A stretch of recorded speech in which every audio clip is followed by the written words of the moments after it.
In this video, we will discuss Northeast in Hindi. तो हिंदी में north east जो term है उसको अंग्रेज़ों ने पहली बार इस टर्म का प्रयोग किया जब वो यहाँ पर शासन कर रहे थे, तब अंग्रेज़ों ने इसका प्रयोग किया।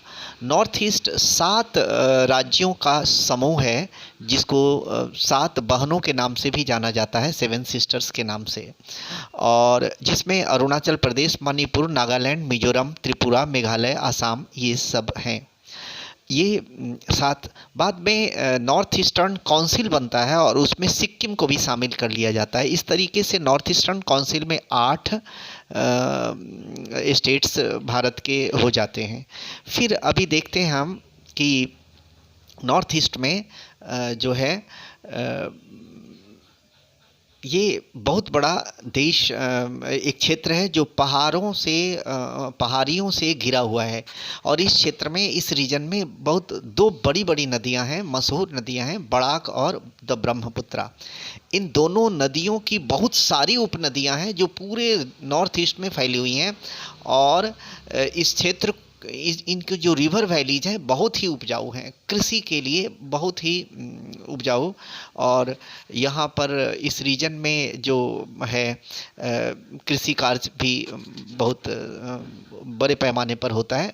कृषि आधारित ही इकोनॉमी है, मिनरल्स भी हैं, बहुत सारे चीज़ हैं। नेक्स्ट है यहाँ का जो इतिहास है, पहले भी लिखा जा चुका है, लेकिन मुख्य रूप से ये जो है बर्मन डायनेस्टी जो 4वीं शताब्दी में पावर में आई, उस समय से यहाँ का इतिहास जाना जाता है। और बाद में 1253 में सुखापा द ग्रेट या अहम डायनेस्टी की स्थापना की सराइदेव में, और उस समय से भी यहाँ की का इतिहास जाना जाता है। फिर ये जो अहम डायनेस्टी है, ये इसका अंत हुआ 1826 में, 1826 में, when treaty of Yandabo was sign between the British and the Burmese king. Burma के राजा और ब्रिटिश के बीच में जब यांदाबू की संधि साइन की गई, वो यांदाबू की संधि के पीछे एक एंग्लो बर्मीज वार का एक अलग कहानी है। वो एक दूसरे वीडियो में हम ट्रीटी ऑफ यांदाबू के बारे में बताएंगे।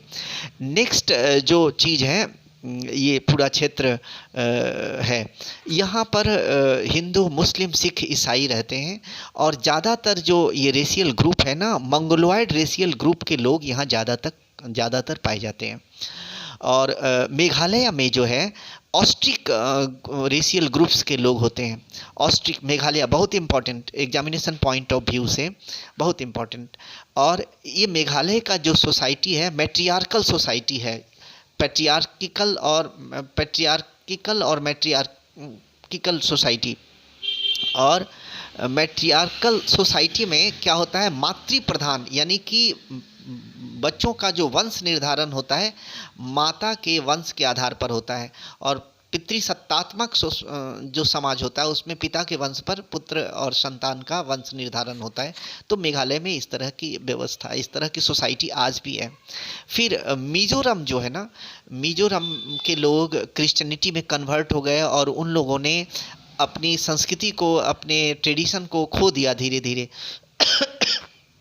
सॉरी, उसके रिवाइवल के लिए उन्होंने एक ये फेस्टिवल शुरू किया जिसको कहते हैं चापचार कुट। आप देखेंगे पेज नंबर 90 में, आपकी किताब हिस्ट्री की किताब में आपको मिल सकता है। फिर आप देखेंगे डोनी पोलो, मणिपुर के लोग जो है ना, अरुणाचल के लोग डोनी पोलो फेस्टिवल मनाते हैं। वो उनका ट्रेडिशनल डाइटीज़ है, देवता जैसे जिसको कहते हैं, पारंपरिक देवता है डोनी पोलो। डोनी मतलब the sun and Polo means the चंद्रमा। फिर आप देखेंगे कि नागालैंड में एक पर्व मनाया जाता है जिसको कहते हैं हॉर्नबिल। हॉर्नबिल एक चिड़िया का नाम है जिसको नागालैंड के लोग बहुत पवित्र मानते हैं, और उसी चिड़िया के नाम पर इस पर्व का नाम उन्होंने रखा, और 1 दिसंबर से 10 दिसंबर तक इस पर्व को मनाया जाता है। इस दौरान वहाँ की सांस्कृतिक सांस्कृतिक झलक मिलती है। खान पान, पहनावा, डांस फॉर्म, ये सारी चीज़ों को देखने का मौका मिलता है। फिर एक और यहाँ पर जो इम्पोर्टेंट टर्म है उसको कह रहे हैं हम हिराका। हिराका जो है ना एक आंदोलन है जो जिसको रानी गायदालू ने चलाया था। ये क्यों चलाया था?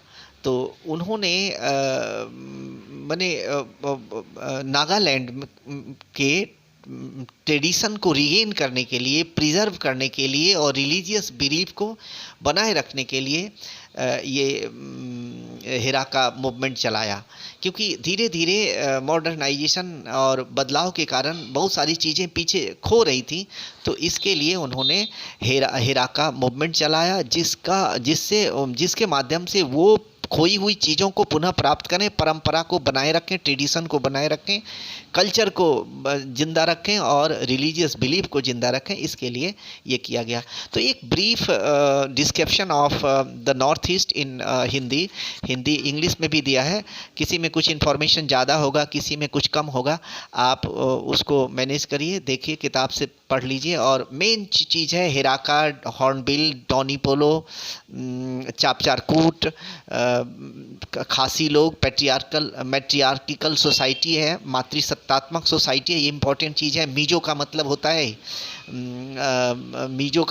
है hill tribes, the inhabitants of the hills. ये सब जो टर्म है उसको पढ़ें, याद करें। Thank you. हम समझते हैं आपको याद हो जाएगा। इंग्लिश में भी दिया, हिंदी में भी दिया, जो पसंद है आप उसको पढ़ के याद कीजिए, समझिए। Thank you. Have a nice time.